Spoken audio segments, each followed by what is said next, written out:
कोलरिफ cough syrup से मरने वाले बच्चों का आंकड़ा बढ़ गया है। मंगलवार को 3 और बच्चों की इलाज के दौरान मौत हो गई है। अब तक कोलरिफ कफ सिरप से मध्य प्रदेश के छिंदवाड़ा में कुल 17 बच्चों की मौत हो चुकी है, तो वहीं पूरे मध्य प्रदेश में 20 बच्चे कोलरिफ कफ सिरप के शिकार हो गए हैं। हॉस्पिटल में भर्ती बच्चों से मिलने नागपुर पहुंचे मध्य प्रदेश के उप मुख्यमंत्री राजेंद्र शुक्ला ने कहा कि घर घर जाकर सिरप की शीशी कलेक्ट की जा रही है। इधर सिरप से बच्चों की मौत के बाद केंद्र सरकार हरकत में आई है।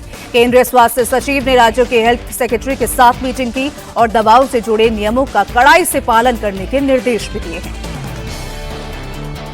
जीएमसी नागपुर में जो 2 बच्चे एडमिट हैं उनको देखने मैं अभी गया था।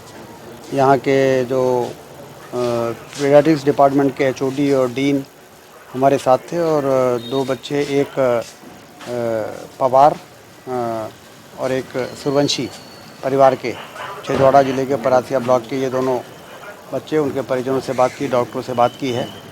जो बेस्ट पॉसिबल इलाज हो सकता है वो चल रहा है, लेकिन स्थिति क्रिटिकल है। 2 बच्चे नहीं बचाए जा सके।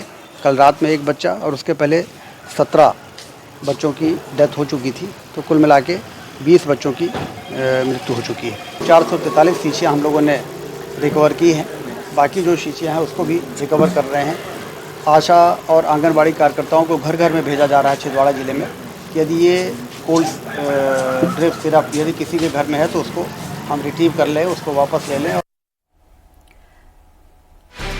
मध्य प्रदेश में बच्चों की मौत के बाद पंजाब सरकार ने कोलरिफ कफ सिरप की बिक्री पर प्रतिबंध लगा दिया है, बैन लगा दिया। तो कोलरिफ सिरप में गड़बड़ी के मामले सामने आने के बाद गुजरात सरकार ने दूसरे कफ सिरप्स की भी जांच कराई है और गुजरात में बनी रियल लाइफ और रेसिपी फ्रेश टीआर सिरप में मानक से ज्यादा डाई एथिलीन ग्लाइकोल पाए जाने के बाद सरकार ने अब इन दवाओं के इस्तेमाल पर भी रोक लगा दी है और बाजार में मौजूद ये कफ सिरप वापस कराए जा रहे हैं।